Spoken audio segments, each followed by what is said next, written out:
contagious variant of Mpox disease. International spread. Pathogens do not respect borders. Likely related to Mpox. Let's stop it now and get ahead of it. Action is needed. Is the UK at risk from Mpox?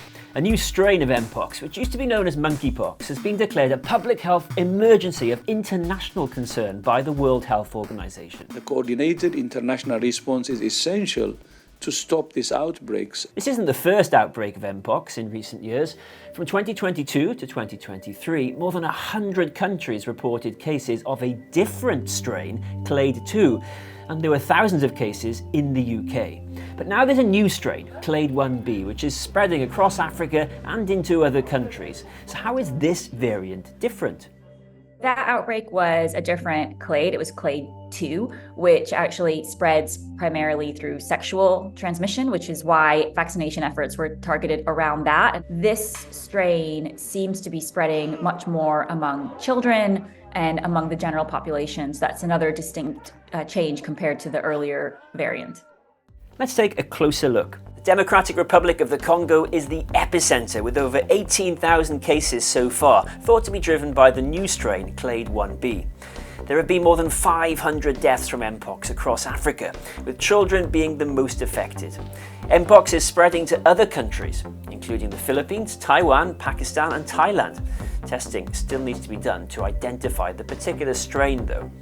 But in Sweden last week, the new clade 1b variant was confirmed, raising alarm in Europe. That's because this variant has never been seen before outside of Africa. 2/3 of these cases have been in children under the age of 15, and we've already seen 321 deaths in children, which is very unusual for Mpox, given what we'd seen in the previous years. How likely is it to spread to the UK? So far, there have been no reported cases of clade 1b. But of course, we will see cases arising, and it's how quickly can we contain those, and then developing a strategy to control it and use vaccination, not mass vaccination, but going after high-risk groups or those communities where we think actually there's a higher risk of infection. So, what are the symptoms of Mpox? Well, some people can go 1 to 3 weeks without even having symptoms. It starts with headaches, fever, and fatigue. But the most striking signs of Mpox are lesions and blisters spreading across the body. People remain infectious until these sores are fully healed, and they might be asked to isolate on their own until the virus has cleared, as it can be spread through touch or close contact. Is there a point where we could see a large-scale public health response here in the UK? No, nobody is talking about COVID-style public health measures. It's a totally different situation. This is a virus we've known about for several decades. This is a virus which you can actually stop through traditional public health measures of testing. It's a very distinctive virus in terms of the rashes you get. Now, the good news is there is a vaccine, and we know it works against the clade 2 variant, and it's also expected to work as well for the new clade 1b strain.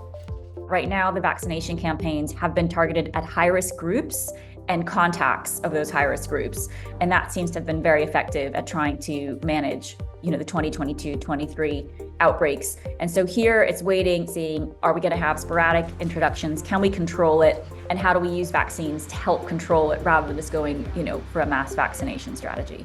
Well, the best case is we get these vaccines out. It's controlled through typical public health measures. This is testing, finding cases, isolating individuals. Worst case is we start to see more and more cases across the world, probably starting in Africa and moving outwards. And there you'd hope then that governments will turn their attention to this and say, okay, let's stop this earlier. Because as we've learned, it's better to react early, get on top of the situation, stop the spread, than wait and watch and see what happens later. The African CDC is estimating that they need 10 million doses. They're only projected to get 200,000. That's a huge gap in vaccines. So it's also a question of how do we actually share vaccines? How do we get them out there? How do we help these countries manage it, control it, stop the deaths? Because it's important to save children there, but also to make sure we don't need to think about what we do here if it comes over. So is your answer then to the question, what's the most effective way to stop Mpox spreading here in the UK and elsewhere, to stop it in Africa? Completely. We need to be supporting these African countries. We need to be listening to the scientists in the DRC and saying, what do you need? What's the financing gap? How do we get you vaccines? And stop it actually spreading to other countries around the world. You always want to start at source. Let's stop it now and get ahead of it. Action is needed before actually we end up in a situation of having to be responsive because it's spread too far. So just how serious is this for the UK? Well, we don't have any confirmed cases of the clade 1b strain yet, but as our expert said there, it's likely we will see sporadic cases at some point. But of course, the numbers continue to grow in Africa, especially among children. Experts agree that the best way to stop it is at source. And the UK government has just this week pledged £3 million in funding to the Democratic Republic of the Congo to tackle the virus. It has also assured people planning is underway, it says, to prepare for any cases the UK might see, and insists the risk to us here is low.